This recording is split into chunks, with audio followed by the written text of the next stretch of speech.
What's going on? I'm Andrew Hall, host of Dead Hand Radio, and this is the Slightly Irregular Podcast Network UFO Special. I'm joined by my co-host, Ben, who's going to be with us for a short time, and our special guest, Lou. How you doing, Lou? I'm doing well. How are you guys? Thanks for having me. Doing great, man. So I got a little bit of an intro here for you. Tonight I'm joined by my special guest, who's coming to us from his UFO compound in Southern California. And he's the host of the Unidentified Celebrity Review, Luis Jimenez. Yeah, that sounds about right. Yep. I'd say you did pretty good on that one. So I kind of see you as a UFO activist, Lou. Is that about right? You're a podcaster, but you're also like outspoken about the UFO topic. I am, man. I mean, here's the thing. The way my show started was, and I still hear that clicking. I hope that's not me. It's intermittent, so we just have to work through it, I think. Yeah, all right. Basically how I started the show, I'm a bit of a nerd, so anytime I watched a movie or played a video game, I would go on YouTube and try to find a review of it to see if, what the reviewers are saying about it, sort of what are my other people playing the game saying about it. And I found that there was nobody doing that with UFO shows, articles, movies. And so that's where this show originated.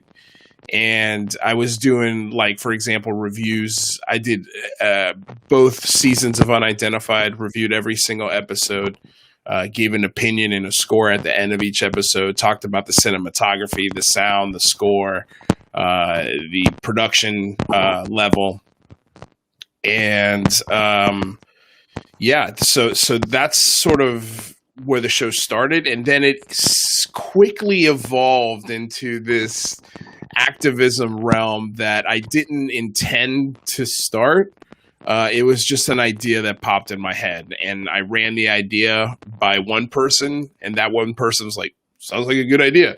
And then I ran it by a second person, and then they're like, oh, that sounds like a great idea. And then I ran it by a third, and before I knew it, it was it's its own animal, and which is I'm happy with it, but it is within the last, especially I'd say 2 weeks, it's been incredibly illuminating into how our government works, how we're going to get in contact with them, and giving them a proper heads up. I think this is something that I'm going to tackle next week. And the person that I was talking to, that sort of was giving me a lot of great ideas with Stephen Bassett, and he's going to be on the show on March 17th, and we're going to really go through the steps, and he's given me a lot of homework and a lot of sort of assignments that I've got to complete, one of which is getting a list of every single Congress member that is part of any one of 6 committees, whether it be the Intelligence Committee, the Armed Services Committee, I've got it written down here. God, there's so many committees. So the Oversight Committee, the Judiciary Committee, Appropriations, and Space, Science, and Tech. And then I've got to find every congressman that's in one of those committees. I've collected their offices where we can mail letters and their Twitter accounts where we can try and contact them in a social way. Because basically the idea is, and I'm going to share, once that list is completely compiled from every single senator in every single district in every single state in every single address in every single Twitter account, once that list is compiled, and I'm about 10 states through right now, I just started on it yesterday. We're going to share that once the website is built, and that'll be a way for people to get in touch with their congressional district members and know exactly what committee they're in and what to ask for when they call. There's a lot of stuff that's going into it, a lot of moving parts, but it's all really exciting. I'm learning a lot. I didn't, like I said, again, I didn't even intend to get into this. It's just something that I stumbled into. Man, I'm telling you, you're going to have to reach out to the NSA or the FBI, CIA, whoever it is that's on the line monitoring you. Tell them to keep their keyboard quiet. I don't know what that is, but yeah, it's so weird because hopefully it's not too distracting for you, man. No, it's not too bad. I mean, what I can try and do is log out and come back in, see what happens. Yeah, go ahead and try that. You still have cool. the link to get back in. Yeah, I sure do. Yeah, I'll be right back.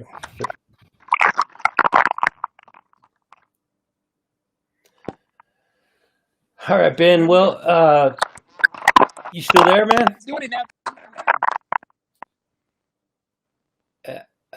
Okay. Can you hear me? Yeah, I can still hear you. I think the sound might be coming from your end there because I can still hear it now. I'm on my phone, so maybe it is. Yeah. All right. Like he did. Yeah. Well, hang on. Let him log out first, and then you can jump out and come back on. Yeah, because I can hear it when you're talking too. Yeah. Oh, really? Really? Okay. I wonder if it must be. There it is. Hey, guys. Welcome back. I think we've isolated the problem. So Ben's going to go ahead and jump out and try to get back on. See if we can eliminate that problem. It's live, that's what happens, man. It's exactly. It's third world problems. This happens on my show all the time. When I do interviews, people are just gonna have to get used to this until the internet is like 10G. Right. Then maybe we can because if somebody's not on Wi-Fi, this usually it doesn't fly because it's tough to do this if you're not on Wi-Fi. But hey, again, first world problems. These are the things we have to deal with as a first world country. Yeah, absolutely. And you have quite a bit of experience in working in the movie industry, TV industry. I mean, have you done any live TV shows or? Yeah, I've done a couple. I've done a couple of. Well, I've done live television for for major networks, like CBS and NBC, which is filmed in front of a live studio audience, and then it's edited together, then presented to the public. I've done a lot of improv comedy in front of people live all the time. I just actually, right before COVID, made the Upright Citizens Brigade sketch team. And we were about to do our first show, and then everything shut down, and now the theater's closed. It's such a bummer. But yeah, I mean, we that is coming from your end, Ben. As soon as you came back on, Ben, it started up again. All right. Well, I'm on my phone, so I can't really correct anything. So I'm gonna let you guys have it at it, okay? But I'm gonna be watching on YouTube. Right on, Ben. All right, thanks Ben. Thanks for showing up, bud. Peace out. I'm gonna get you guys on the next one. Yep, definitely. Yeah, Ben is he's done some stand-up comedy too, so I wanted to get his input, but we'll have to maybe do that another time. Yeah. So respect for anybody who does stand-up comedy. I think that's probably one of the hardest. Public speaking is one of the biggest fears of humans. And for somebody to go out there and do stand-up comedy, that almost yeah, no, well, let's to be clear, stand-up comedy and improv comedy are two completely different animals. Yes. So stand-up, you get up on stage by yourself with a microphone and you use the soapbox that is America, but you make it funny. You satirize whatever you're speaking about. In improv comedy, it's a group of people trying to create a group mind thinking with no script. It's just one suggestion given by the audience, and then they perform, a half-hour, 45-minute show. And it's, all tied to, and by the time you get to the end of it, whatever you started with is typically what you end with. And it's just a beautiful, if it's done right and it's tied together nicely, it's really, really cool to watch. I actually have some friends who do that in San Francisco. Have you ever heard of Three for All? I don't know if I've heard of Three for All, but I know the San Francisco Sketch Fest, and I know that there's a lot of improv groups in San Francisco, Los Angeles, Chicago, New York City. The first improv group I ever joined was in Miami. So they're everywhere. There's an improv group in every college and it's an art form that what's weird about it, it's got a very cult-like following because the people that get it can't get enough of it. And it's spawned a lot of genius comedic talent, the likes of, Will Ferrell and, I mean, the list goes on. I mean, Steve Martin does a lot of improv. Everyone on SNL, anyone who's ever been on Saturday Night Live, Jim Belushi, John Candy, Chris Farley, Dan Aykroyd, Martin Short, all of those guys have done improv. Jon Favreau was part of Second City in Chicago. So, it's like a gang of these ultra, especially at the tippy top of it, just the smartest comedians and minds that you'll ever meet. And even just being a comedian or an improviser walking into this room with some of these people is just incredibly intimidating. Like the funniest people I could ever meet. And you look at them and you're like, Jesus, I will never be as funny as that person. And that's you hard. Know the saying, man. You know the saying. You surround yourself with the people that you want to emulate. You want to be successful, you surround yourself with successful people. Yep. You want to be funny, be around funny people, right? Yeah, no, it's true. I mean, I play a lot of golf, and to get better at golf, you got to play better. You got to play with better golfers. Definitely, yeah. So. So let's jump into this UFO topic. We'll talk a little bit, and I put together some notes to keep me on track. But if you want to, go on a little tangent or at any time, feel free. Yeah. I'm just giving you this platform to get the word out about the project. Sure. And let people know how they can best get involved. Yeah. So there's a couple of areas that I'd like to talk about. Number one is your interest in the topic. I mean, you already mentioned a little bit of how you got started into the podcasting realm, but what is the catalyst for your interest in the UFO topic? I saw a UFO. Wow. Okay. I saw a UFO. I was 12, 13 years old, and I was at a birthday party. There was a ton of people there. I lived in Florida, and the funny thing about Florida is it's becoming very much a congested suburb now, growing into a pretty big city. But before, when I lived there, you can drive 5 minutes outside of the suburbs and you are on farmland. And that's where this birthday party was. It was just in one of these like farm hidden homes that you literally drove a dirt road to get to. The house is still there. As a matter of fact, my parents live really close to it now. And I mean, here's the thing. I always like to preface my sighting with this. It's just like a fantasy football team. No one really cares about your UFO sighting. I mean, sometimes they want to hear it, but in the end of the day, this is not proof. This is just an experience that I had. And also, it's an experience that I had 28 years ago. So my brain is, without a doubt, has changed some of the memories to this. So I always like to preface it with that because that's just human fact. But what I remember is it was, probably 8, 9 o'clock at night, and it was dark, and we saw this girl who was, part of the party, our age, and she was standing on the field, and she was looking up, and when we walked up to her, we're like, "What are you looking at?" And she was looking up, so we looked up, and there was this craft. It was like you ever read the book about the Gulf Breeze sightings? Can you describe the craft? So think of it as like a bowl, right? A cereal bowl. And then you take that exact same bowl, you make it a little bit smaller, and then you flip it on its top. And the middle of it was bright white, and the outer glow of it, from what I remember, was like a greenish glow. And it was difficult to tell what it was at first, but the next thing I remember is that this thing is hovering about, I'd say 150, 200 feet off the ground over, an open field against the tree line.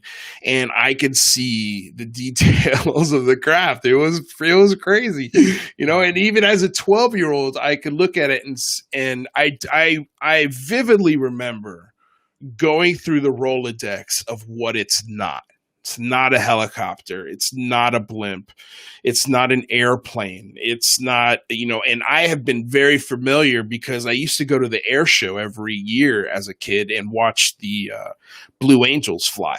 And it was a big deal in Florida. Every 4th of July, there was a huge air show. And so I was familiar with military planes, and it didn't look like anything like that. And there was no noise. It was completely silent. So that was the thing, and my parents weren't there. And as soon as I was done with this Rolodex in my brain, I started running toward it because it started moving behind a line of trees, and I was losing sight of it, and I wanted to get an even better look at it. So I started running toward it. And once I got to the tree line, it was gone. I didn't see it leave. I didn't see it go anywhere. I don't remember anybody telling me how it left. But when we got in my friend's car and I got home, I woke up the entire house. I was just really excited. As a 12-year-old kid, I ran upstairs. I woke up my parents. I was like, you will not believe what I saw. My parents remember that event, like me waking them up and telling them, but they don't remember the specifics of exactly what I was saying. But that was the event. Like, that was the thing that sort of, I've always had that in my brain. And, I didn't really think about it much until, a little bit when I was studying improv in New York City around 2006. I always had an arm distance sort of fascination with it. And then it really ramped up around, last November, not in 2020, but the November before that, when I met Lou Elizondo, and he came into the restaurant, and it just started making me think about talking about this and how I can do that and present it in a way that is fun and different. And so that's where the idea came from. Nobody's doing a review show. Nobody's calling out these production companies.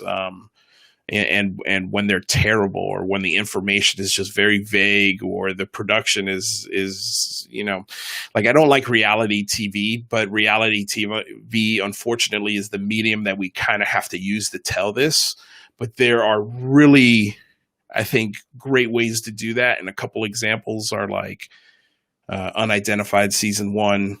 Jeremy Corbell's films are pure eye candy. Not to say the content is as good as, say, as like an Unidentified. I'm not saying it's terrible content. I'm just saying it's different, but the visuals of it are fantastic. The soundtracks and the people who narrate these films are really, really good. James Fox's latest film, Phenomenon, which I think would be the first film. If I started a college course on UAPs, that would be the first film that I would get every single student to watch. That's what really got me passionate about it. And then, the COVID hit, and my girlfriend got me one of these ring lights, and I was like, well, now I got to get a tripod. Now I got to get a microphone, and I started drawing out what I wanted to, the set to look like. And then I just, I also wanted it to look good. That for me was just incredibly important. It has to look good and has to sound good. Because when I was going around, doing my research, I found a lot of shows to be really boring, or, you know, it was maybe the information was good, but it just wasn't presented in a fun, exciting way. And then a lot of these, either the websites specifically, like a lot of really bad websites out there. And I'm not even a website designer, you know, but like just all of these things that I was looking at and I was saying, you know, I think I can make this look better. I think I can make this accessible.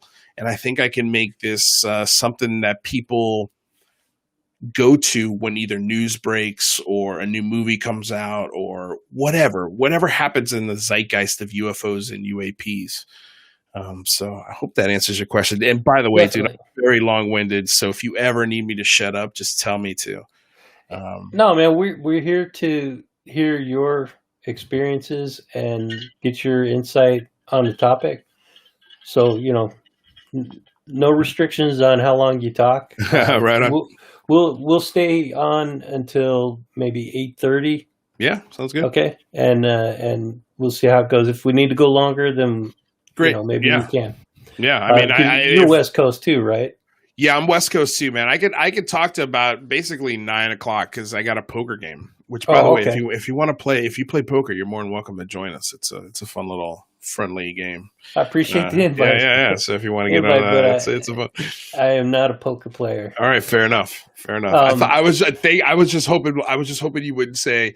I was hoping you wouldn't say, yeah, no, I'm a recovering degenerate gambler. Yeah, right. Sorry, I can't. I bet it felt really bad, but okay. You just. I'll tell you a quick story about my experience with gambling. Okay. I live in Las Vegas and moved out here in 1996. Yeah. I had been here before and I had tried the tables, blackjack tables. Yeah. But once I moved out here, I decided, okay, I'm going to try this again. You know, I'm going to take it seriously. So I come up to the table and I throw down a 20. I think it was probably the minimum bet for the table.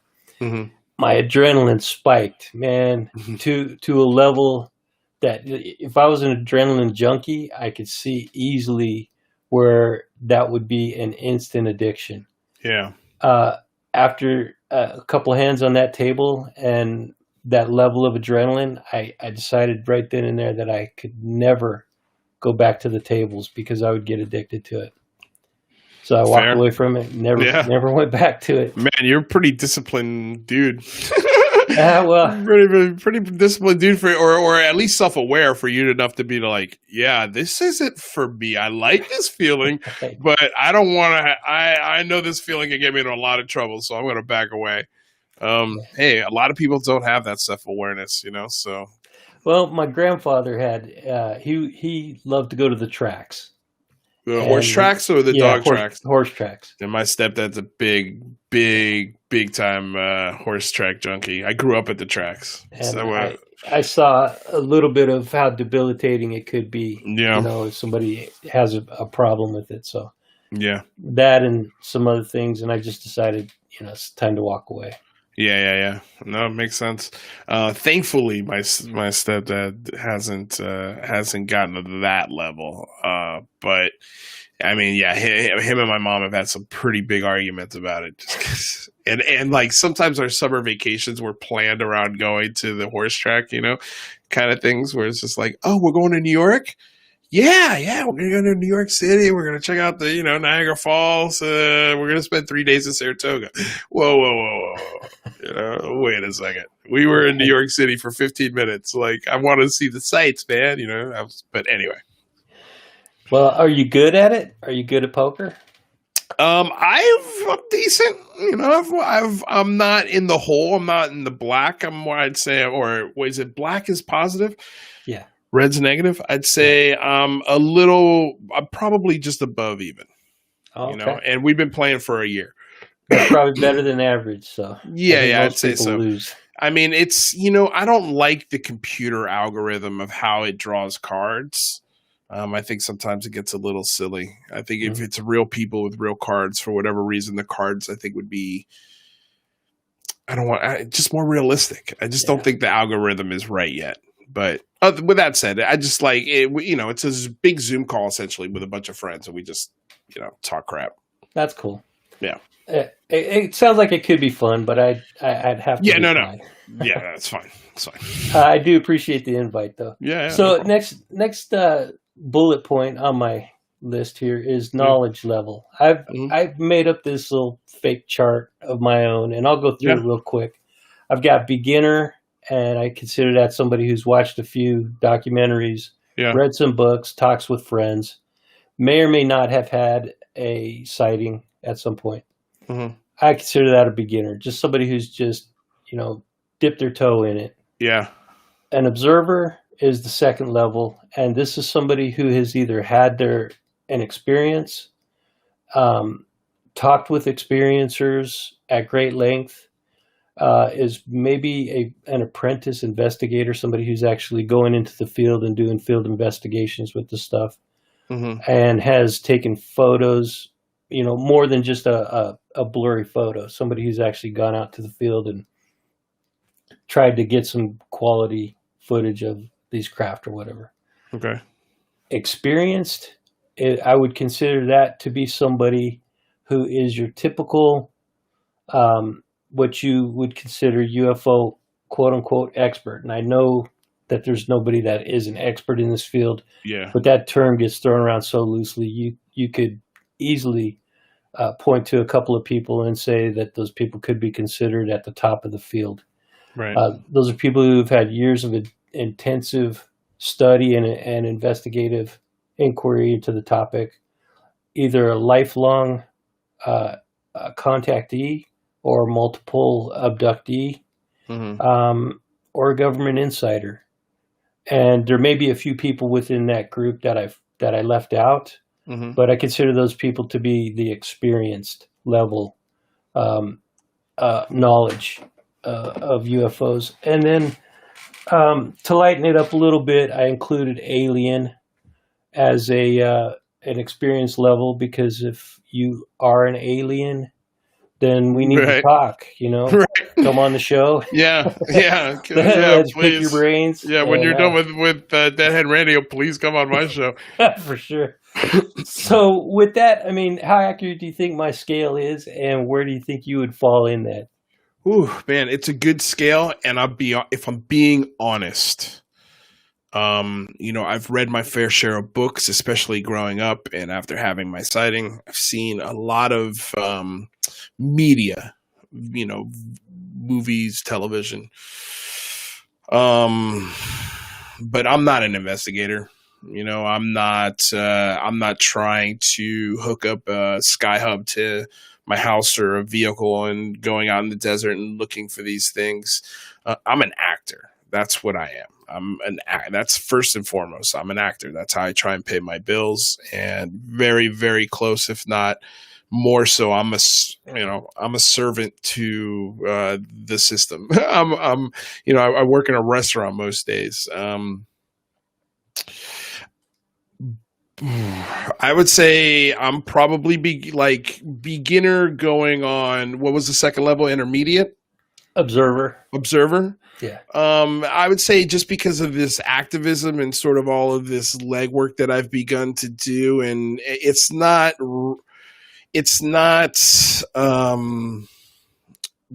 scientific research into the phenomena. It's just data gathering, essentially, for a political event, essentially. But yeah, I would say I'm on that fence line right there and maybe I got one leg over that first fence, rather. Okay. That's fair. I mean, you are an activist. I think that you have started a movement, and anybody that's capable of doing that level of influence within any field, I think that you would be considered an observer, at least second tier, and possibly close to being in the top tier, experienced, unless you're an alien, man. No, I'm definitely not an alien. I am. I've been talking and having some very interesting conversations with some very interesting people. And Let me put it to you this way, and it's the way I came to the conclusion of what's my role in all of this. This is a 5-dimensional chessboard, and the levels as you go up are the most important. I am a pawn on this that hasn't even been put on the board yet. You know, the game hasn't even started on my level yet. With that said, I'm still gonna play the game. You know, I'm still gonna play the game. Well, for us in the community, and I'm speaking for myself and several other people that I know, we appreciate the effort that you're putting forward. And you mentioned that you're not a person who's mounted a sky hub to your vehicle. Mhm. We both have a mutual friend who has done that. Yes. And I did hear you agree that you're going to sit in the right seat in one of his investigations. I'm going to try. It's the problem with the timeline he's given me is that it falls right around when this big phone home happens. And if I go out to Vegas and then let's say we do a 1 or 2 day thing, you know, that's 3 or 4 or 5 potential days, especially if the lady wants to stay on Vegas, that I'm away from my studio. You know, I'm away from putting in data, especially as we're getting like the one thing I want to make clear to everyone is we are maybe 55 days away from this event. And then we're another, let me just look at my counter here. And then we are 111 days away from the end of the 180-day countdown. Right. So we're about halfway through this. So I just so happen to have a special surprise guest who is going to join us right now. And awesome. You can give him an update on your plans, and we'll bring him in the conversation for a minute here. Yeah. Hey. Welcome, Jeremy. Jeremy McGowan, everybody. Mr. McGowan. It's a good segue. Your mic's off. We don't hear you, man. We can't hear you. How about now? Yes. All right. All right. I'm having a little bit of a weird playback issue. You guys are coming across to me in slow motion. It's not your all's feed. Yeah. It's my computer because I'm rendering some stuff. So it's taking up 3/4 of my processing power. So, but happy to be here. What's up? Yeah. Not a mucho, you know, just having a conversation about UFOs. Right, Definitely. right. I heard you talking smack about my vehicle there, Lewis. What's going on, brother? I mean, no smack talk at all from here, man. That's definitely not what I'm trying to do. In all fairness, Lou did make a good point, man. He's got his hands pretty full with the timeline of it. Yeah, the big phone home. But I tell you what, after April, I mean, you can go out in that thing anytime you want. Oh yeah. So yeah, after April, I'm in. Like I will put a block of time to devote to this just because it sounds fun. And also it's been a while since I've been able to just get in a place where there's no light pollution. Oh, for sure. You know? For sure. That's just you gotta recharge the energy on that, I think, every once in a while. I don't know if you know it or not, but Andrew takes some damn good photos.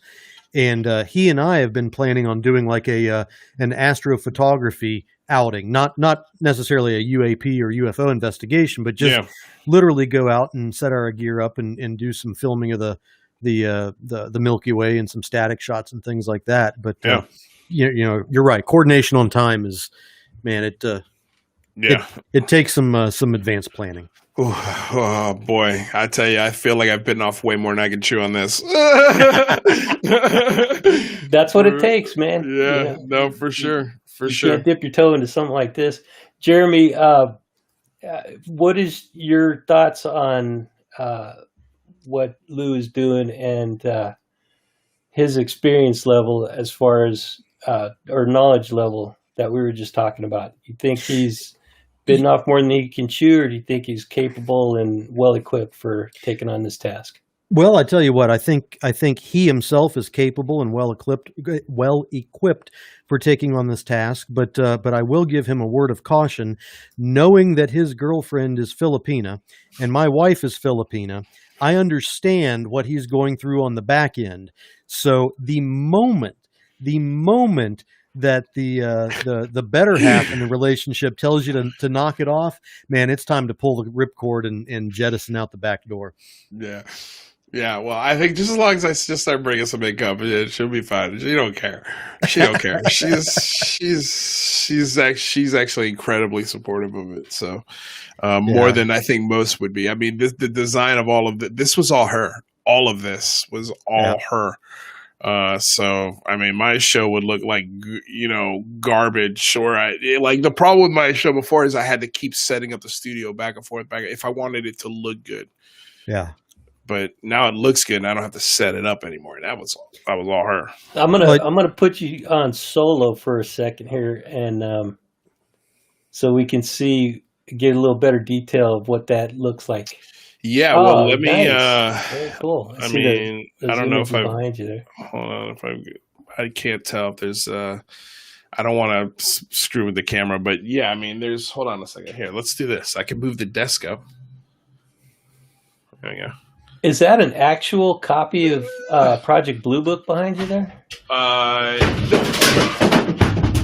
Oh, snap. What was that? I hope you didn't break something, man. No, I didn't break nothing. Oh, good. No, just sounded like his pride just fell off the desk. Yeah, no, it's just my painting. A painting knocked off. Oh, man. Now, sometimes I got to be careful when I raise this desk.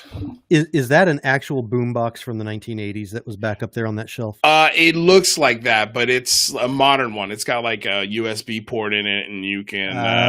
But it does play real tapes. It does have a real cassette in there. So you break out a piece of cardboard and put that on the sidewalk and start doing some backflips and some breakdancing? Oh, no.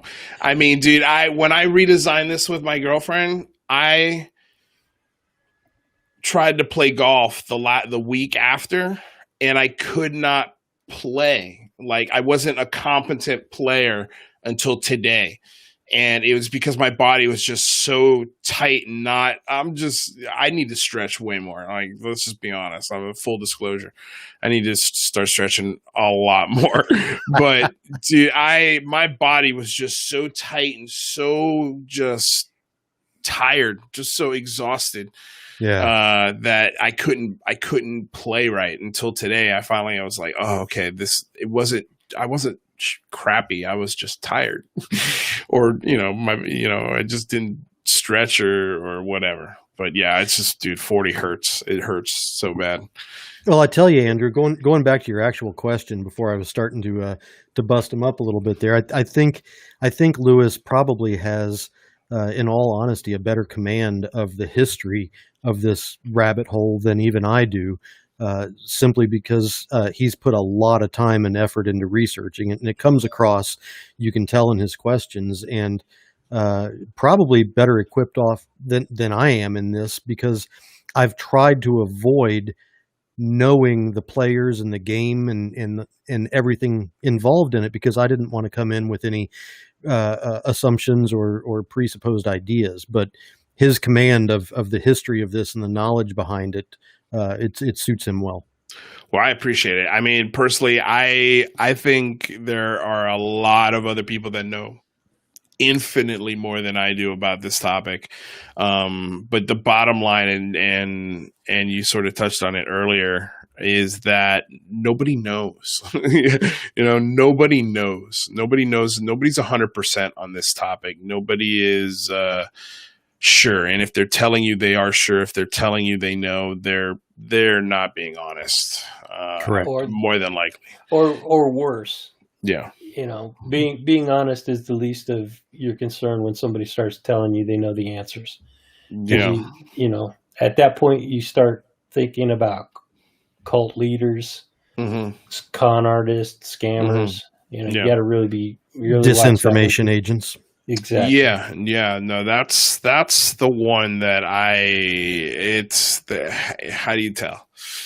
How do you tell who's who? You know, It's hard to know. Yeah. I have an upcoming guest with Tom Whitmore who studies that stuff intimately for years. Yeah. He's looked at the MJ-12 documents and all of that going forward, going backwards, and it's always prevalent. It's always present in the UFO community. You just have to really, I mean, you have to have your feelers out there at all times. Yeah.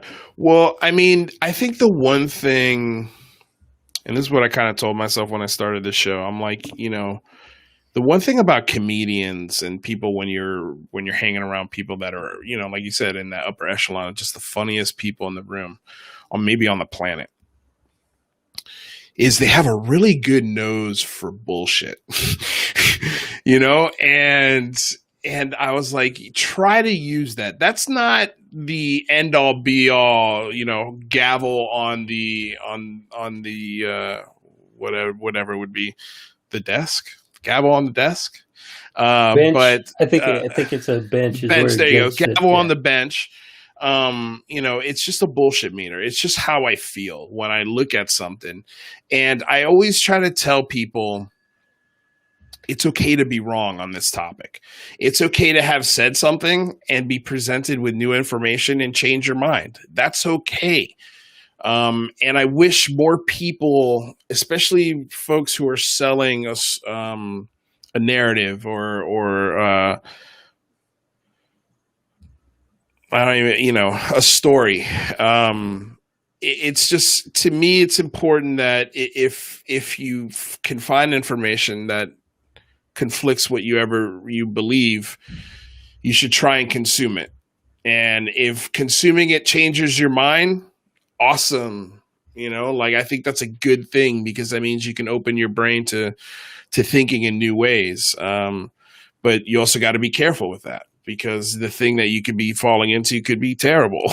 You know, like, you gotta follow your instinct. And if it feels like it's bullshit, maybe just take a step back and look at everything in a big picture kind of way. And that's what I try to do. And sometimes I think it gets me in a little trouble, especially with subscribers. Like, sometimes I've got harsh opinions because I am a comedian. Sometimes I'll just say stuff that I mean at the time, you know, and I'm angry and I'm passionate about it at the time. And then I've got to, you know, sit back and be like, damn, why did I say that? All right, let me try and reword this or rephrase this, because I don't want to upset anybody, but at the same time, like, I want to be real. I don't want to sell bullshit on my channel. And I want to just let everyone know that it's okay to have a "what have you done for me lately" attitude, you know, with this topic. Yeah. And if somebody's selling you great information one day and the next day you think it's bullshit, do your research. And if you find out it's bullshit, then either call them out on it or move on. And if you call them out on it and they're humble about it and, you know, backpedal a little bit and correct their position, then that's a person that you can rely on going forward. Absolutely. If they stand their grounds, even though they have been proven wrong, that's somebody that you want to walk away from. Yeah. Well, I can tell you there was, I just want to get his name right here real quick. Let me just pull up my Twitter account. There was somebody on Twitter, UFO Disciple, if I'm not mistaken. Yeah, UFO Disciple on Twitter. And I have no idea who this guy is, but I think, subscribed to my channel, and I made a video that really it pissed him off. And he completely disconnected from everything. And then he started hearing about what I was doing with the big phone home. And I want to get him on the show because I think this is just a wonderful example of how this effort brings people with different ideologies and different ways of thinking together, because there is a common ground no matter what you believe. We all have a common ground in this fight.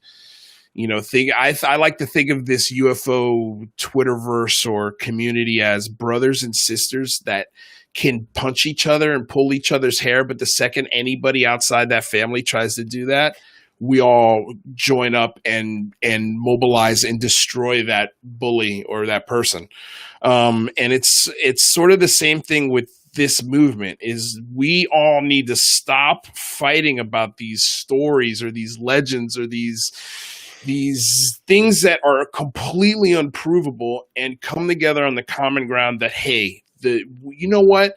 Let's stop pointing at each other and start pointing up, because that's where the answers are. The answers are up, and we have to organize, and we have to, in a very delicate manner, present this in an intellectual and calm way. It can't be calling Congress, you get an aide or somebody on the phone and saying, show me them aliens, I want to see UFOs. It's got to be a little more tactful. But of course I can't control that. People are going to do whatever they're going to do. But right now, my biggest effort is alerting, first of all, getting all the members of Congress that I really want people to focus on, and then alerting all of those members of Congress exactly what we're doing. So that way it's not a surprise to them. Because the one thing that Stephen Bassett, and I don't think this is top secret information, but this is something that he enlightened me to, and I thought it was just a beautiful way to look at what we're trying to do here. First of all, we're winning. We are winning on the UAP UFO disclosure front.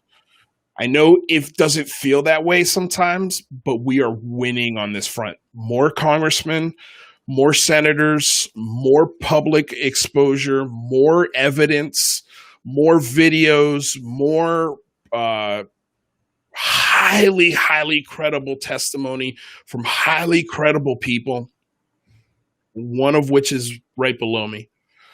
And we're winning.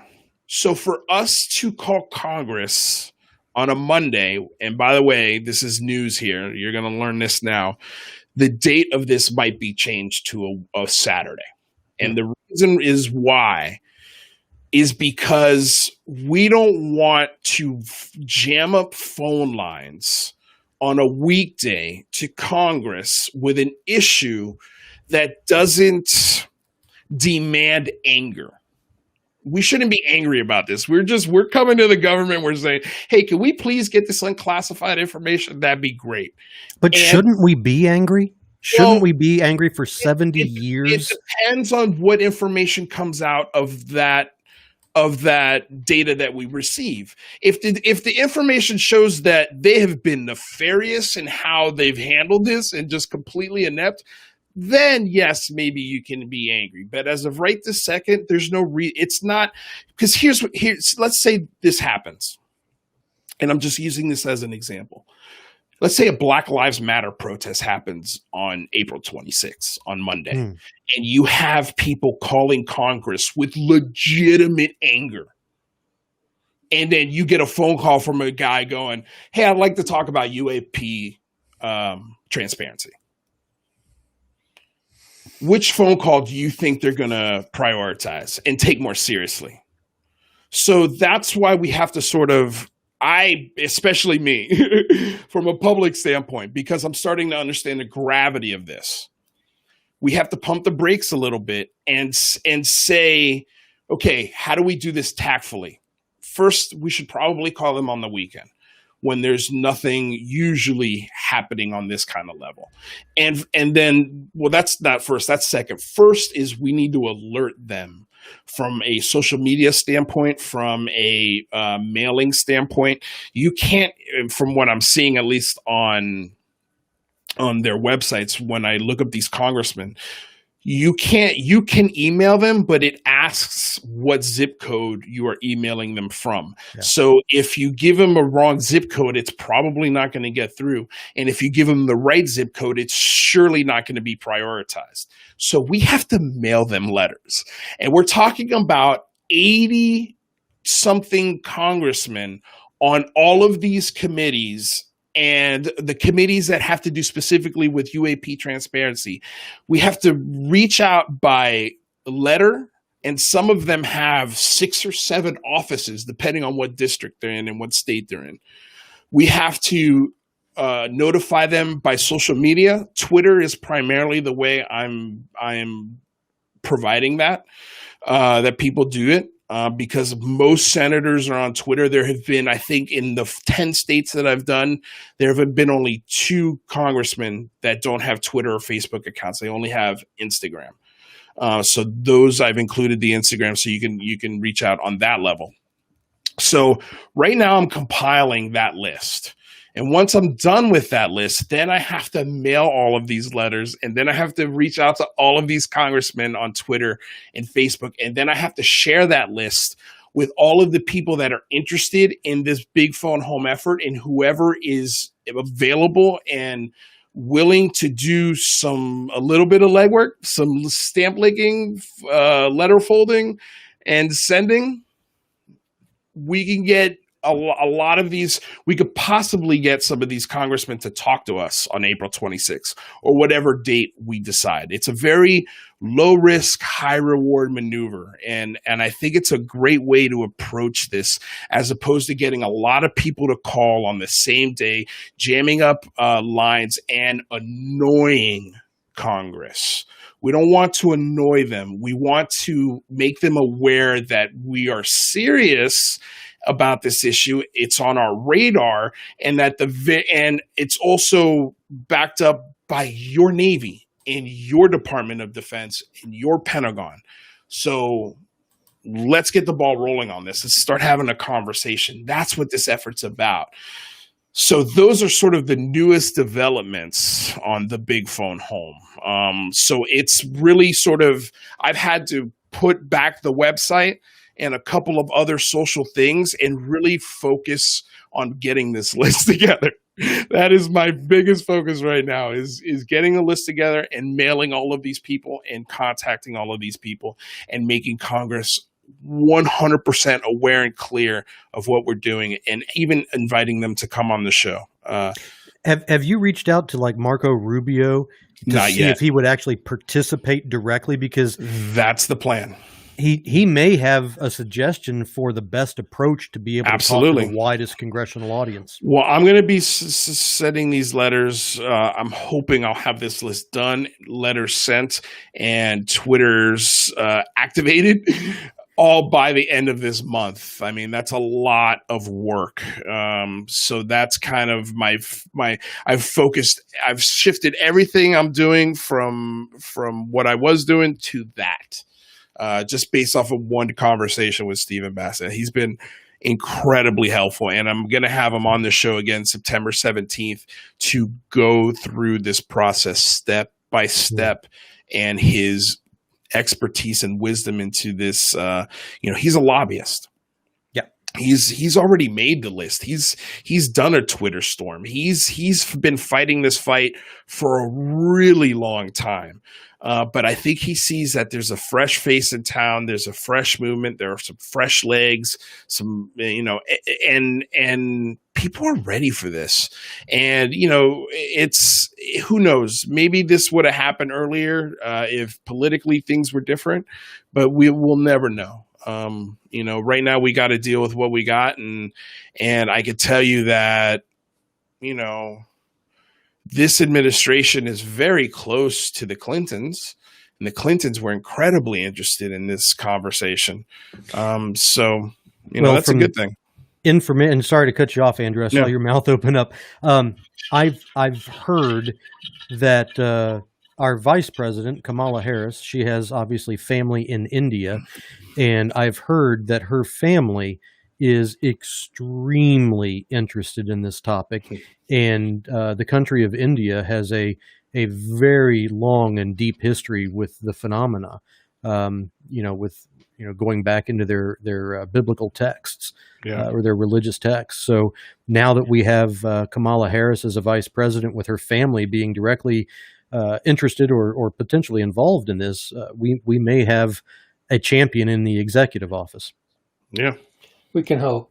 But for a crowdsourcing a project like this, Lou, it sounds like you're taking on a huge role in this. Do you have other people helping you, or do you need more help to get this so yes and yes. Okay. Okay. The best thing people can do right now is hashtag the big phone home. And if you've got enough space in that tweet, hashtag NUAP secrecy in the same tweet. Anytime you tweet about the topic, I know that's a huge ask. Sometimes I forget to do it myself, but that is the best thing you can do. We have to start to get this thing trending, in my opinion. I mean, there have been some wonderful voices that have publicly committed. I know for sure that we've got Lewin and Sean and all of those guys that I mentioned, but we did have Brandon Fugel reach out. I don't know if he's going to come on the show, but we are interested in his, he's done a lot of great work on the political front and getting in touch with his Congress in Utah and talking to those guys and telling them about Skinwalker Ranch and the data that they're finding and having some back and forth dialogue with Washington. He's done some great work on that front. We could use his voice and his expertise when it comes to this. But I don't know if some of these guys are going to, if they watch my show, they might see, because I poke fun at some of these guys. I have fun with some of these guys, and because they're funny guys, they're characters. And that's what my show's all about. It's about, pointing at the elephant in the room and having a little bit of fun with it. And so I don't know if that has rubbed people the wrong way. We'll see. But from a public commitment, I mean, we've got Jeremy Corbell's very, very interested in the topic. We got, Brandon Fugel, Alejandro Rojas was one of the first guys to sign on, Ryan Sprague, a bunch of guys from the Debrief, not the Debrief organization itself, but Jazz Shaw, MJ Banias, again, Ryan Sprague is signed on. There's a lot of people that have been very interested in this idea.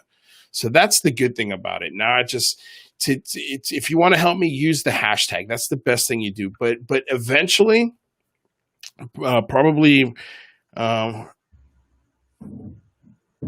let's see here. What are we in March?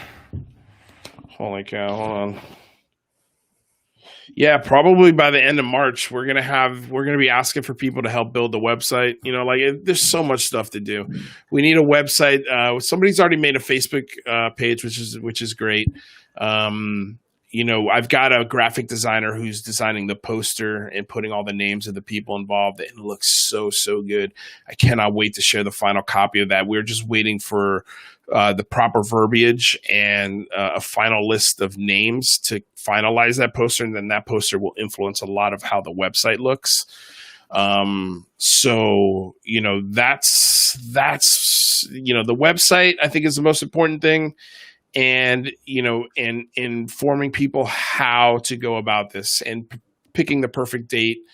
But if there's something I need help with, it'll be asked for. I promise you. Right now, the only thing I don't need help. I can't really ask for help just because I've got a format that I'm doing it in is a collection of all these congressmen. I just want to make it one thing and then put that link on the website so people can go to their state, find the district they're in, find the congressman that represents them, find what committee they serve on and how they serve that committee. And then from there, it's pretty easy. It should be pretty easy for you to do however you want to do, whether it's send a letter, reach out to them on Twitter or Facebook or Instagram, or you can actually call them. And hopefully when you call them, they'll be open to taking your call, and they'll also be expecting your call. That's the most important thing. So until the website is available, you've got a Facebook page. Yes. Where can people find out more information about it on Facebook? Okay, so you can go to my YouTube channel, and under my newest videos, especially this should be in the last 6 to 10 videos, there should be a link to the Facebook Big Phone Home page. You ask to join the site, and we accept everyone. There's no one we're not going to accept. But yeah, those are where the updates are. Other than that, also my videos. I do a lot of updates on the Big Phone Home in my videos. So subscribe to the channel and ring the bell, because that's a lot of things come really quickly. I mean, we had Christopher Mellon tweet out, an article that Andreas Freeman Stahl wrote, AFS Unidentified, and that was a big deal. I made a video as soon as that dropped. So there's people constantly lending their voice to the effort, and I'm just encouraging people to do it as much as they can, and reach out to their favorite celebrities, reach out to your favorite podcaster, reach out to your favorite YouTube channel, whoever is your favorite person to listen to about UFOs. Encourage them to join us in the effort, encourage them to either do a live stream on that day, or to do a podcast on that day, or whatever, showing their activism, showing them being active with their government and demanding transparency from our government, because we have that right. We should be able to do that. Somebody needs to send a message to Joe Rogan. Yeah, I mean, that kind of coverage would help out a lot. Have you talked with George Knapp? It's in the works. Okay. Cool. It's in the works. Again, like, these are guys that I don't know how they feel about me. Like, I don't know. It doesn't matter. It doesn't matter how they feel about you, man. It's about the truth. You're absolutely right. It should not matter. Egos aside. You should be able to put your ego aside. And I'm sorry, that I meant to go back to this guy on Twitter. That just reminded me quickly. This guy hated me. Unsubscribed from my channel, and then he started reaching out to me. He's like, listen, he's like, I like what you're doing with the Big Phone Home, but I don't like what you're saying about A, B, C, and D. And it's just like, well, look, I'm not going to change my mind on A, B, C, and D until I see some evidence for A, B, and C, and D that changes my mind. Yeah. In the meantime, here's the common ground that you and I both stand on. And that is that we both know the government has more information on this topic. And you and I both can do something about that. Both of us can be active and put aside A, B, C, and D for just one day. And then after one day, we can go back to arguing until we're blue in the face. And if you want to subscribe for me, then I'm fine. But next year, come back and let's do it again. And by the end of this guy he is the reason why Jeremy Corbell tweeted about this effort. He is the reason why I've gotten a lot of big Twitter accounts to be like, yeah, I'm in on that. Cool.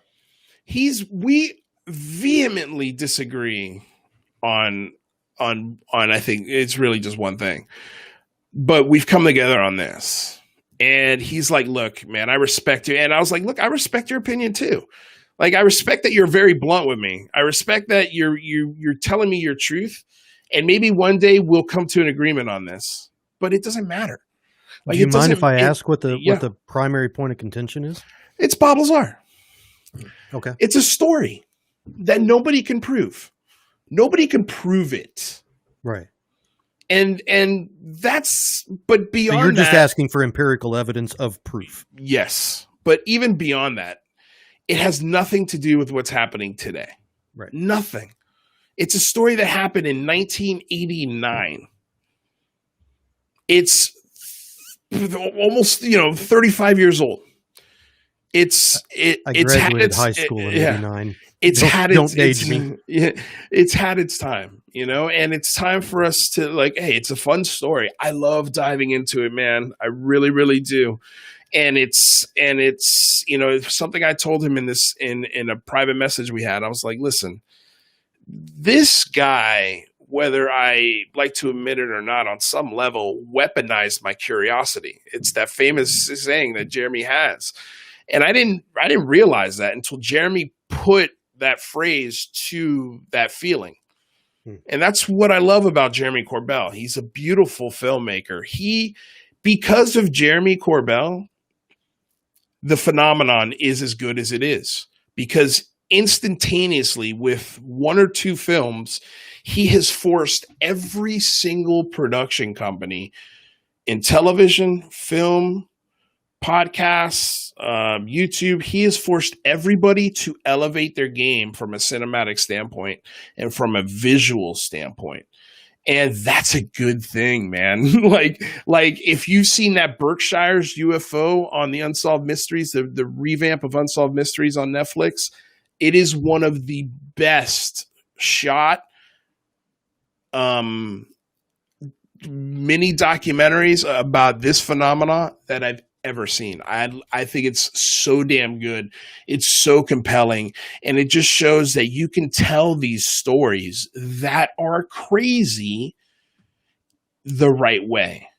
And if it's done the right way, you can really, really transcend the medium. But when it's done in a goofy way, when it's done with this reality TV shtick or this ancient astronauts believe that this is true. It's like, okay, if you want to go that route, fine. But I need a little more. I need a little more. And I think you can tell, like abductions. That's a hard pill for people to swallow, a reality for people. Like if that's really happening, that's a crazy thing. But they're a way to tell those crazy stories in interesting ways that don't make the people telling them seem kooky or crazy. Or an underline of wink, wink, nudge, nudge. Isn't this guy fucking nuts? No, go on, keep telling us your story. Like with this, yeah, kind of attitude. And that way of television is dying. That way of filmmaking is dying. This topic is no longer.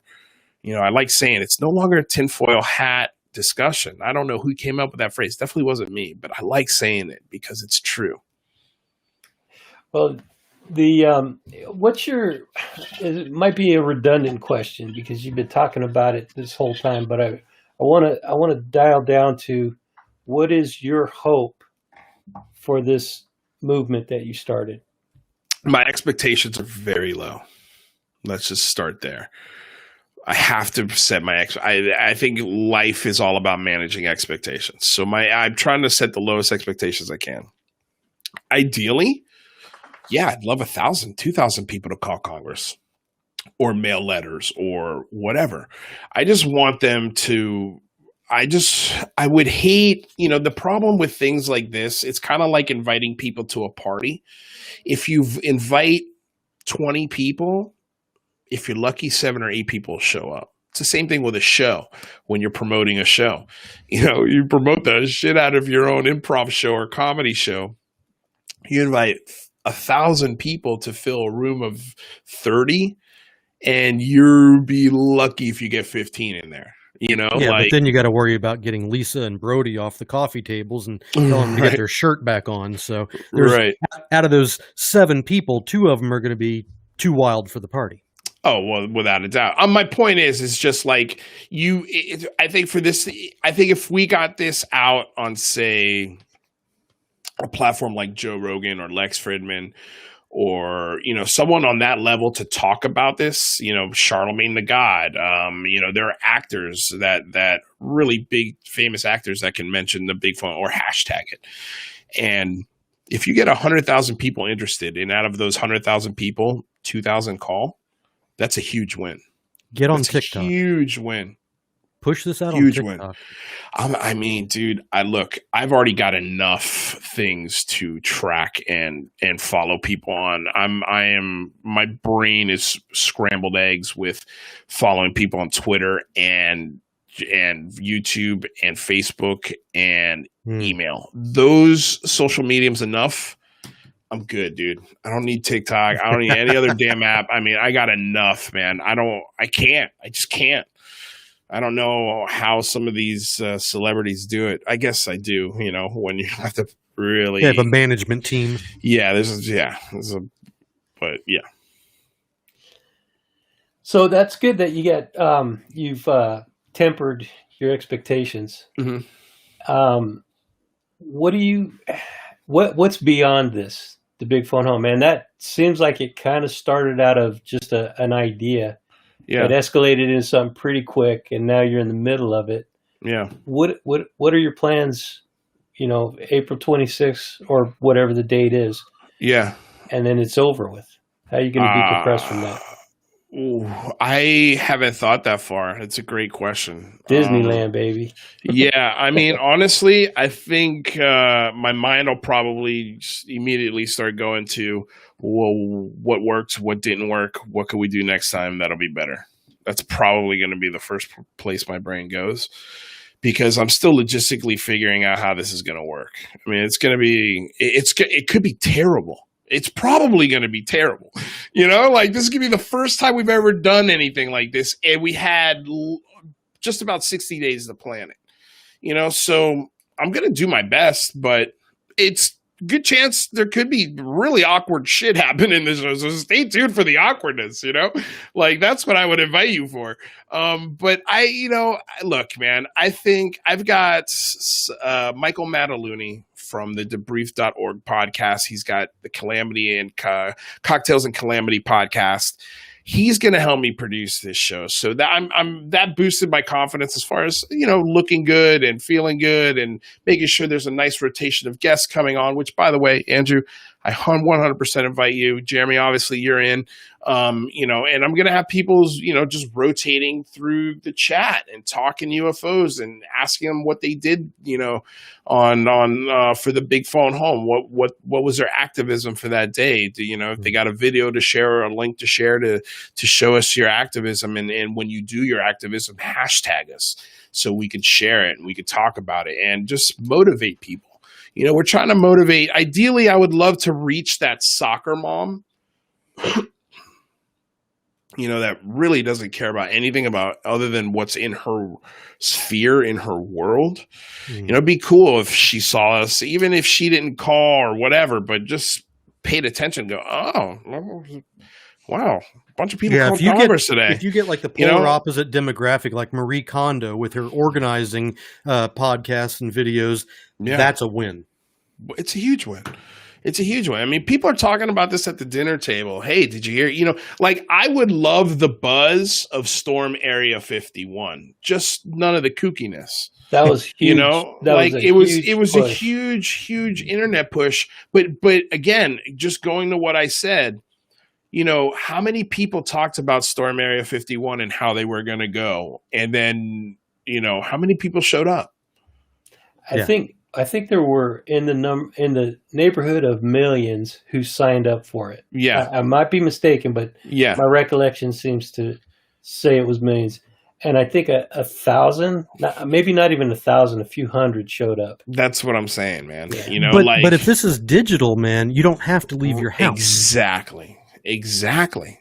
And we spent a year inside. Yeah, already, you don't have to go anywhere. You don't have to do anything. You don't have to get in a car. You don't have to put your life in danger to go, try and get some answers. Yeah. And the truth is, maybe if 1 million people showed up at the gates of Area 51, then maybe they could potentially storm it, but where are you going to get all the water to fucking hydrate those people? Where are you going to get all the food? Where are they going to shit? This is a huge logistical, tactical, military move. If you've ever been out there, that road is tiny. Have you been up there? Tiny, yeah. I was just out there last year. It's tiny, dude, and it's desolate and it's dangerous. And it's the desert, Mm-hmm. It turned into Friar Fest with aliens. Yeah, I think I would not shock me, dude, if 100 or so people went out there, stepped outside, and went, you know what? Fuck this. Let's get out of here, dude. Let's go back to Vegas. This is stupid. Middle of the summer. It's 110. Yeah, dude. Up there, it's 120 some days. Yeah, no, thank you. Weather. Stay at home, mail a letter, lick a stamp, put it in your mailbox, put the little red thing up, and that's perfect. Perfect. Yeah. If you do that, that'll be infinitely better than getting in your car and trying to storm a high-level security military base. Without a doubt. Good. Well, so it sounds like this might become a yearly process for you then. I think so, man. That's I think so. In my brain, I imagine have you ever been to Coachella? Is that a store? No, it's a concert in the desert. Okay, no, It's- I've never been there. Okay, so it's a huge music festival every summer in Palm Springs. And it's, the hippest festival to go to. And it is that because it's got the best bands. Radiohead is playing with the Wu-Tang Clan. It's like it's an awesome festival.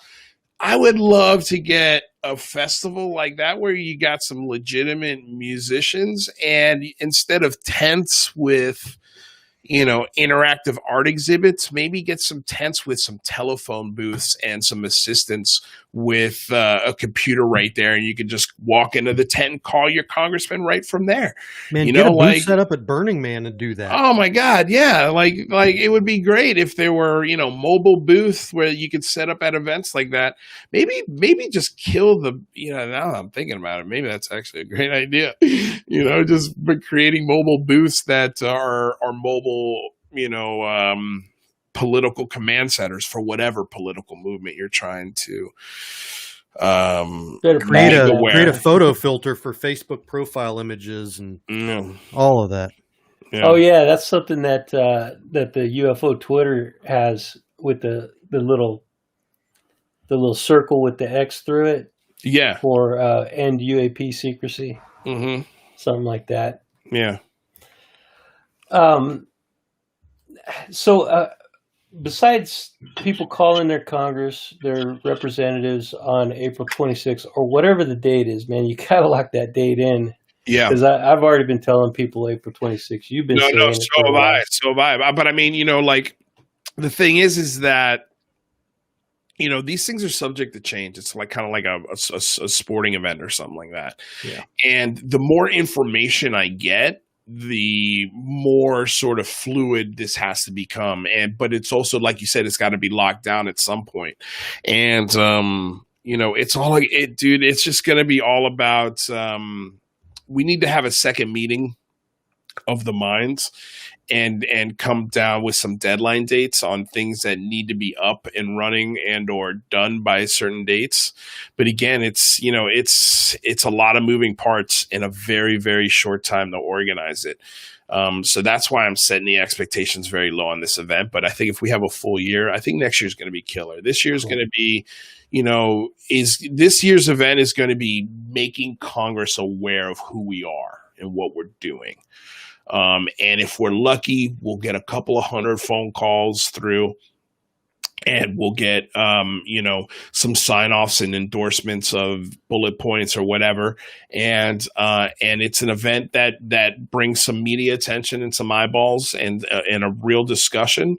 And then next year, with some real planning and some real organization, I think it'll be a much bigger and better event. But I'm just one guy, so, but I agree. We got to get a definite date. We got to get a date. Sure. And I think we're going to nail that down by this week. We have to, just because we're telling people about it. So if we're going to change the date, it's got to be sooner than later, because, that way everyone's on the same page. There's no confusion. But I mean, I can tell you just, Steve Bassett blew my mind when he's like, you can't just call. You can't just call. I'm like, what are you talking about, dude? What do you mean you can't just call? Like, how do you change things? He's like, then explained everything that I told you guys, and the reason why we can't just blitz them like that. We have to give them a heads up. If not, we're going to piss off and annoy people, and it's going to be 4 steps backwards instead of 1 step forward. Yeah. So that's, that would be my biggest ask, is just be patient with me. Be patient. It's coming. The information's coming. The details are coming. Just hit the, subscribe to the Facebook page, subscribe to the channel or my Twitter. If you hate my channel, and you only want to follow the Big Phone Home, follow my Twitter, and you get more information as I get it. I promise you. I dig that. I have a couple of suggestions for people outside of the Big Phone Home to get involved, to help this topic get some legs and get some more widespread awareness outside of the UFO community. And this is,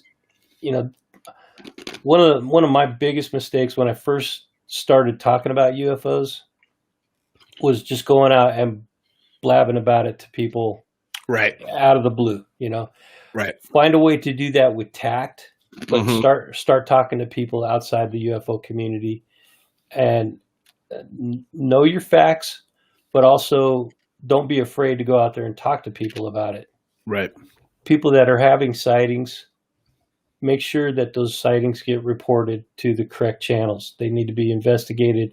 If you've had an experience that's been traumatic, there's people out there that can help you with that. Mhm. Make sure that those reportings get cited. Yeah. You know, And- I'd actually say, Andrew, sorry to interrupt, but I would actually say that this is something that the Big Phone Home might be able to help solve, is challenging Congress to create a citizen portal where the public can report directly to places like the UAPTF or a civilian version of that. Because right now, if I go outside my house and I see something, Mhm. there is no government portal for me to report this to. That's a great idea. Good point. You know, that's a great idea. I think there's a lot of things that can be done that are done with any other entities or sort of arms of the government. You know, there's a checks and balances with all of these things. All of these, arms of the government have to report and answer to a budget, answer to a committee. It should be the same thing with UAPs and UFOs. Like, we should have that every year where we get new information and new data that can be open sourced and looked at and given to universities and shared publicly. Like, we're ready for that. Absolutely. That's what we're going to demand. And just my last point is to take this topic seriously. The joking is starting to die down. There's still people out there that are making fun of it. There's still people that are ridiculing others, and still people who do not believe that it's a real phenomena. That we have to get over that hump, and people are starting to understand the reality of it, but it has to be taken seriously at all costs. Well, I mean, the thing I try to tell folks, and this is why I don't really, unless somebody asks me, I don't, without asking, I don't just volunteer my UFO story, because you are seeing most of the times when you have an encounter like this, especially if it's an encounter of a third kind, you are seeing something so unexplainable, so incredibly crazy that your own mind can barely process it in most cases. So how do you think the person you're telling that story is processing it? You know, it's something that, you know, and because I'm an experiencer myself, we have to keep that in mind, that our personal stories are not going to be, in my opinion, the things that propel this story. I think they will be when the story is common knowledge. You know, like the crazy uncle in Independence Day that's played by Randy Quaid. Everybody thought he was a nutball for the whole movie until these things popped up over the cities, and he's like, I told you, I told you. And then people will start listening to your personal stories and your crazy encounters because now they know there's something to it. Yeah. But the thing that's going to sway people, the thing that's going to convince average Joe public to just pay attention to this is going to be an event like the Nimitz, an article like, December 2016 and 2017, or December 16th, 2017. Like, it's going to have to be something that comes from a credible source that people trust. It can't come from Jeremy Corbell, can't come from me, it can't come from George Knapp, it can't come from any of the people in this field because it's just not going to be taken seriously. It's got to come from a Chris Mellon type. It's got to come from an executive branch type. It's got to come from a leader, a world leader. And the second it does, it's a game over. Like, game, set, match. Now we're really having an open discussion about this. And I think right now it's, especially with, a country like, say, India or China or Russia, if they beat you to that punch, good luck. Right. Yeah. Yeah. That's something that's going to be very difficult for government public relations to be able to digest, combat, and take back. I think you were speaking to the root of this problem of people being not taken seriously about this.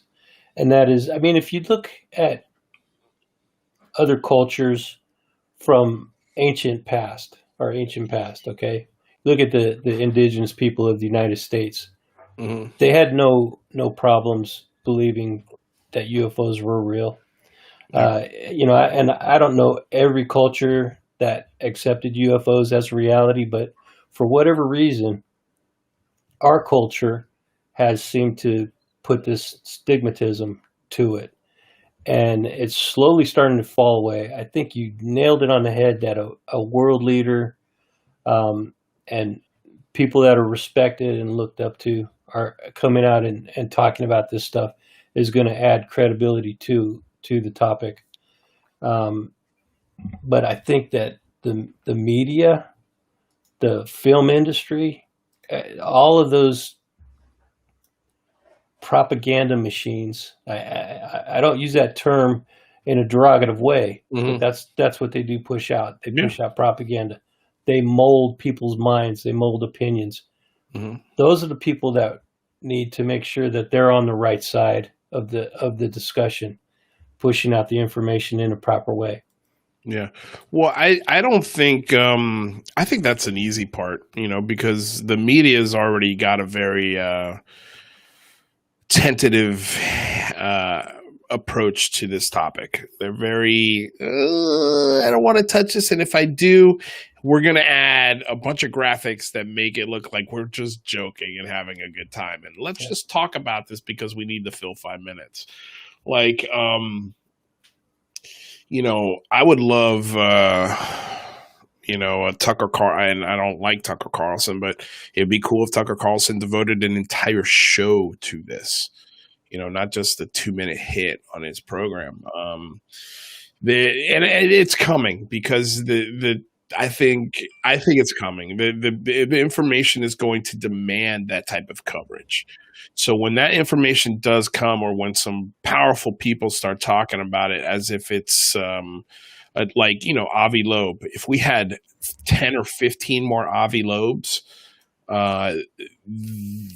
it's a different discussion. It's going to have to be, but we do have Avi Loeb, but they're in the closet. There's a lot of people out there that know this is real, but they're in the closet still. They're coming out of the closet. Yep. It's coming. As soon as places like the Tucker Carlson show see the request from the advertisers that fund his show, that they want this, when it becomes monetized for the Tucker Carlsons, that's when you see this hit mainstream. Yeah. Well, it's also another thing. Think of UFO disclosure or UAP disclosure as medical marijuana, in that it took 20. Really, the last 20 years, it's been a very progressive, slow march toward the legalization of marijuana. And every year another conservative senator or congressman jumps on board the medical marijuana train. And it's because the political winds changed. The conversation changed on the topic, on something that was incredibly taboo, and you couldn't get anyone on the Hill to talk about medical marijuana and the legalization of it. Now it's a very, very normal conversation to have. It just took a while for them to come around politically. And we are literally in the midst of that. So that's why Stephen Bassett says we're winning. Like, we're winning. We don't have to do much. And that's why, even with low expectations, Andrew, even if we only get 50 people to call, it's a huge win. It's a huge win because, like I said, those political there. Here's the thing: congressmen, senators, executive branch members, they are just as curious as you and I are. Yeah, absolutely.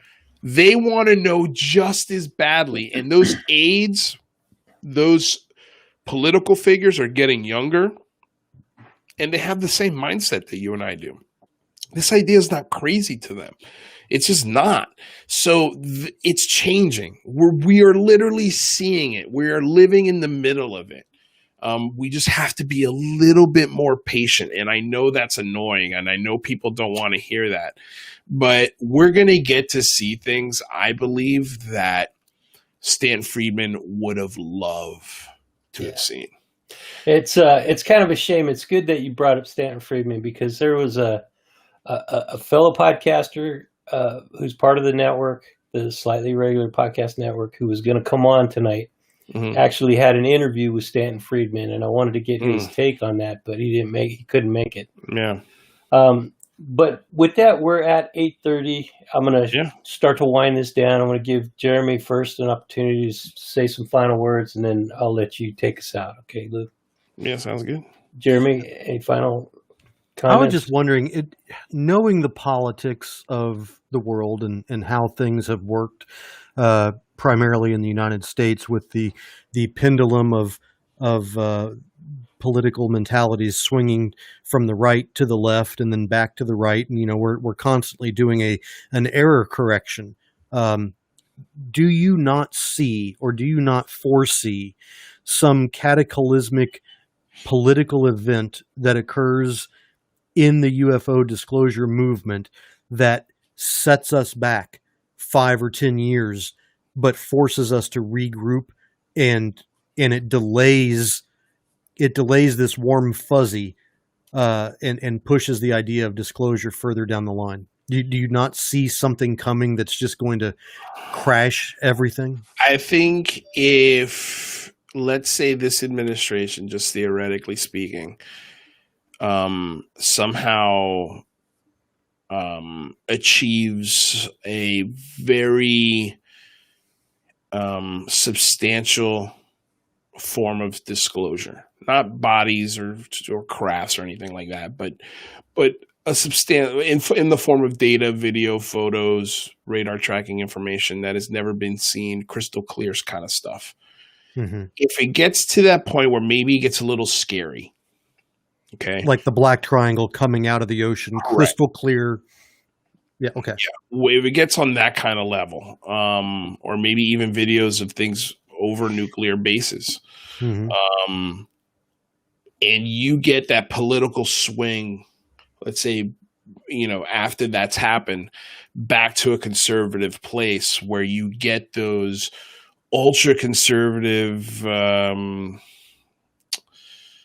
religious, zealot type senators and congressmen. Although I feel like that is slowly dwindling away. I could be wrong. The Collins elite come out and say, "Look, I told you this was demonic," or "I told you this was okay." Yeah, but I just don't think those types of mindsets, they're few and they're becoming few and far between. Even in the most of conservative, look at Marco Rubio. He's placating to a very dominantly Catholic district. I'm from Miami. There are some hardcore Catholics there. And this idea of, aliens coming down from space, I think it goes against that grain. And he's talking about this. Yeah. So I don't foresee the worms going back in the can. The box has been open. This is, I don't see, I could see maybe, an administration coming in and saying, that's it, no more. and for 4 years we get like just a shutout completely from it.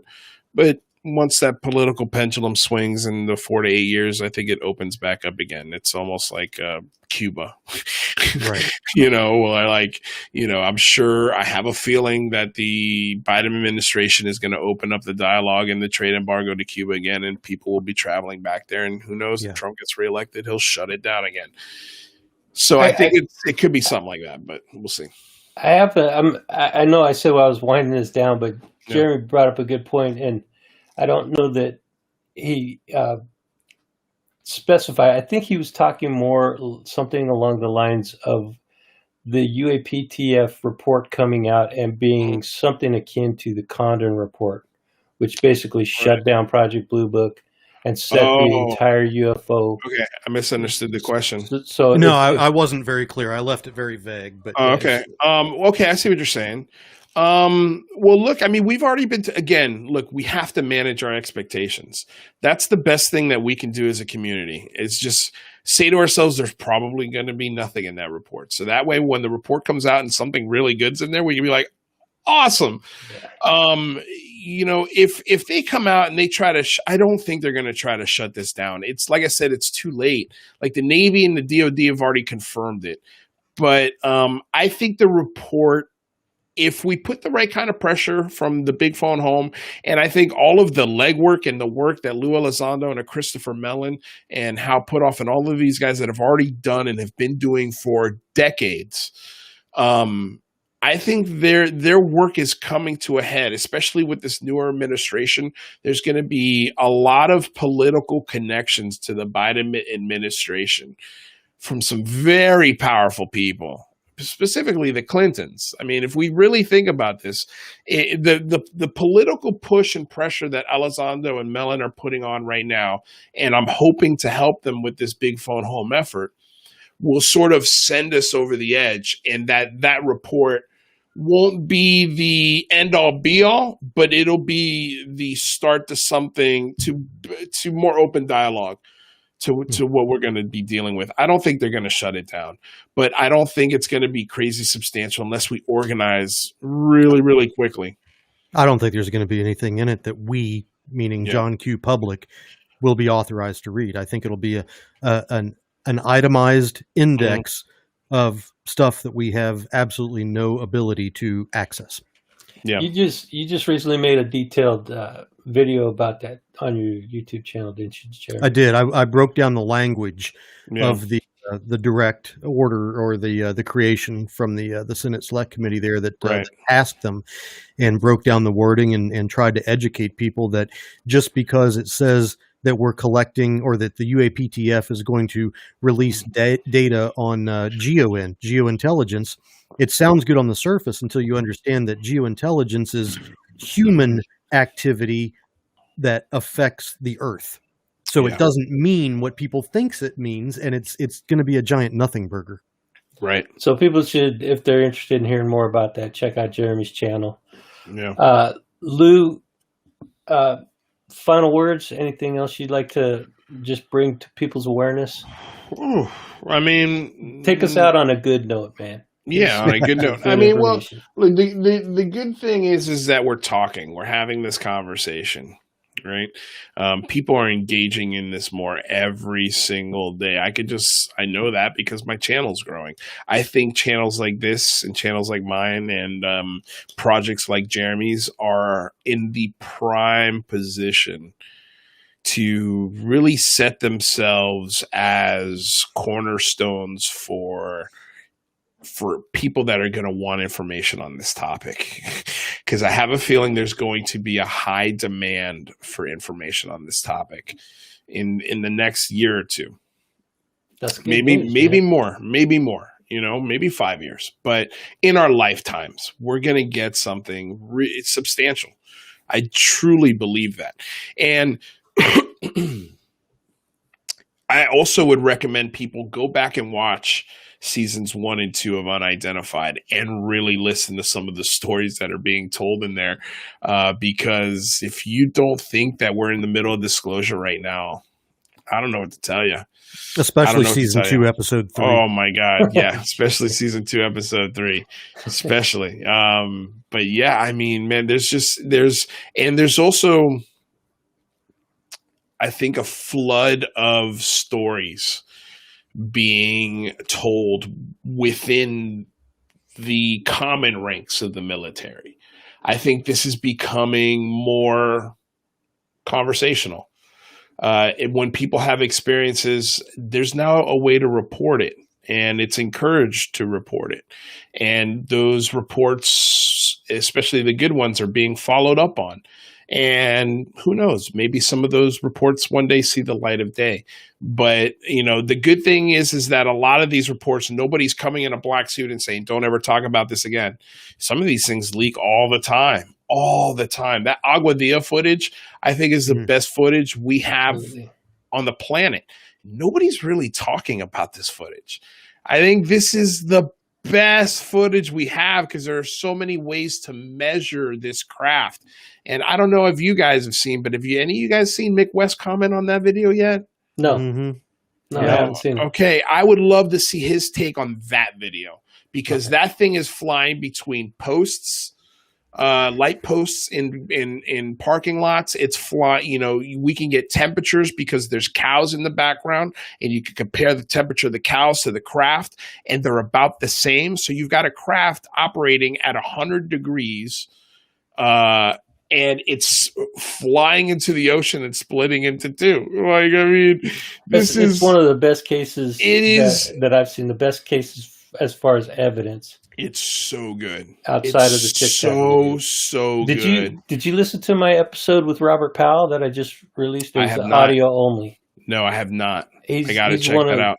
One of the scientists that did the write up for the SCU. Okay, And yeah, I gotta get. specifically. I'm trying to get some guys from the SCU on my show because I got to start picking their brains. And that's another thing is because I'm very new to UFO Twitter. So I think before I was on Facebook and on Reddit, and I couldn't find any really good shows through any one of those mediums. And then I found UFO Twitter, and holy cow, have I been exposed to the best content. There's so much great content out there. So I'm trying to consume as much of it as I can. Like this morning, I just watched Logan Paul's interview with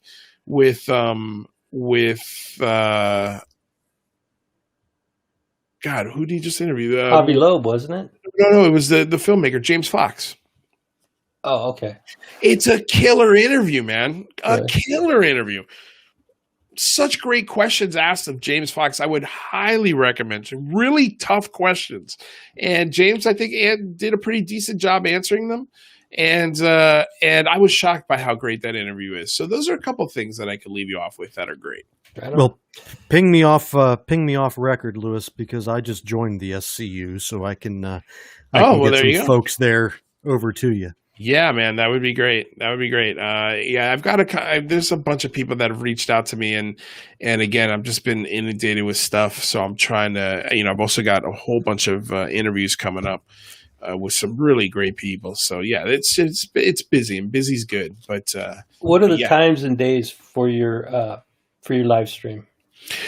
It changes all the time. I was doing live streams every Wednesday, and really here, actually, since Jeremy's interview, I've just been, you know what, screw it. Let's just do a live stream anytime I want, because I'm trying to figure out from the analytics perspective, when's the best time? I don't really know. I haven't really narrowed that down. So I'm kind of experimenting. So I'm really just, I'm doing my live streams whenever my guests can be on, Well, with that, I'm going to cut you loose because it's 8:45 and you got to get ready for your poker game. No, I know. There's nothing getting ready. I got to shut this off, and then I got to look at my screen and move my mouse to the poker app, and I'm ready to go. So if you want to keep me here till 9, I'm good with that. But yeah, if you want to also wrap up, it's your show, my friend. No, we'll wrap it up because I think we've covered a ton of information. Yeah, but it was fun. What I would like to leave you with. Yeah. Lou, first of all, Jeremy, you know how much I like you, and I think what you're doing is awesome. Keep doing it, brother. Right back at you, Andrew. Thank you. But Lou, as far as you and I just met, it was cool to be on your show for a few minutes, and then graciously accepting the invitation to come on here and share your story. Thank you so much for sharing your experience with me. I think it's a fascinating experience, and I love your attitude. I love your